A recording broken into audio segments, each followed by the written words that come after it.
I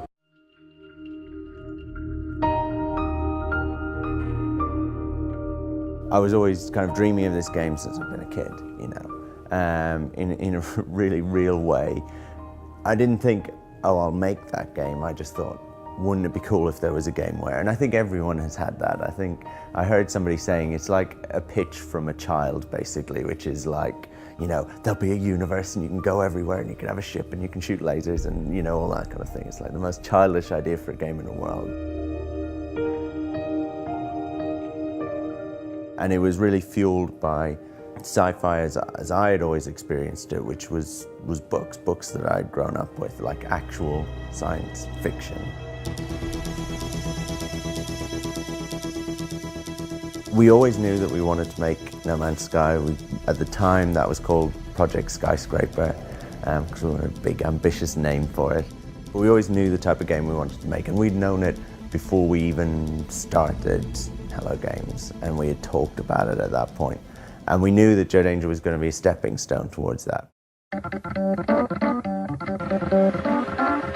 The Joe Danger series, which was like 4 games in the end, like 2 on console and 2 on mobile, they were like a complete labor of love, you know.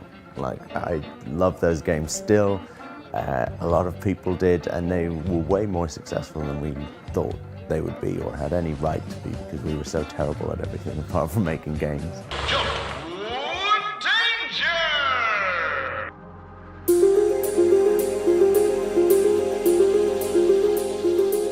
It really kind of properly started a year and a half ago. It's not quite a year and a half ago, like a year and 5 months or something. And that was when 4 of us, slightly different 4 to the 4 that had founded the company, just found a small room within that large office, and we actually just like literally locked the door and had a separate entrance and stuff like that, and squirreled ourselves away.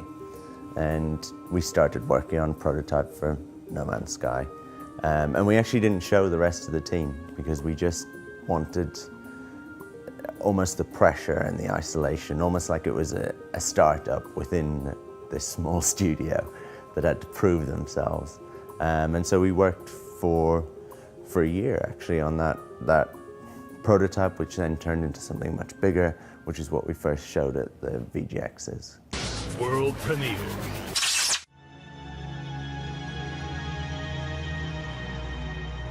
Christmas Eve, I got like a text and then a call saying like the office is starting to flood. This kind of space that we'd done up ourselves and everything that was like, you know, kind of quite personal to us, I guess, was pretty much kind of wiped out within a few hours, basically. And we were back on our feet in a really crappy, lo-fi way. You know, within a couple of weeks, actually, we were set up, and that was definitely like indie development in like a microcosm. It was like the highs of like, you've announced a game, people love it, you know, you've been flooded, you're destitute, everything's gone, it's wiped out, go bankrupt. So yeah, it was a crazy couple of months, but man, like my faith in the community, like games, the community in general, was completely restored at that point, you know. And times like this at E3, we've had so much positivity about the game, you know, like you just never see that, where people really get behind something in such a big way.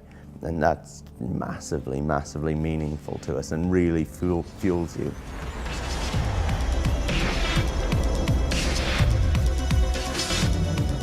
There is this thing that it's set in this infinite procedurally generated universe, but that's actually not why we're making the game. We're not making some sort of tech demo or something like that. We had the idea of making a game that felt true to the kind of sci-fi books that we'd grown up with, the kind of idea of that, the fantasy of that.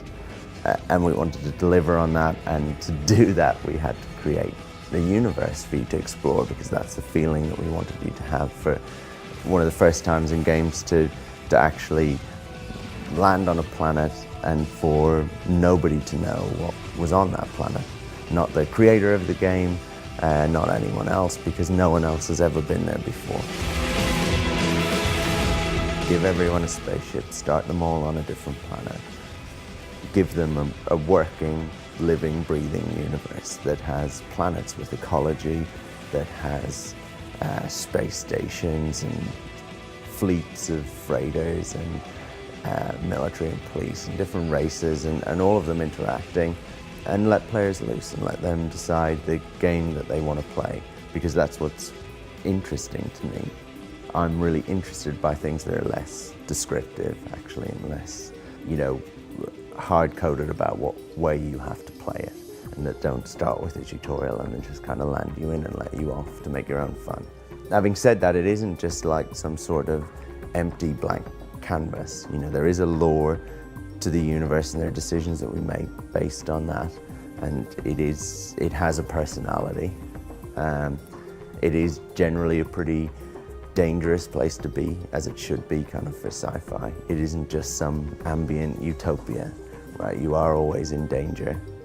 Actually, everyone starts on a different planet, but everyone starts on a different planet on the outside edge of the galaxy. And they all share that same galaxy.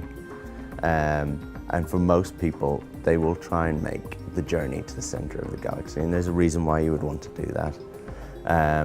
But that is a journey that they will undertake, and to do that, they will need to upgrade their ship, upgrade their weapons, upgrade their suit, and they will need to plan, and they will need to cooperate with other players to an extent, and they will actually need to be quite clever.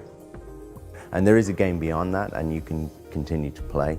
But for a lot of people, that's the core journey that they will be on. They will think, I started out with the smallest, crappiest ship you could imagine, and I got to a point where I could get to the center of the galaxy and see what was there. And we want that to be significant.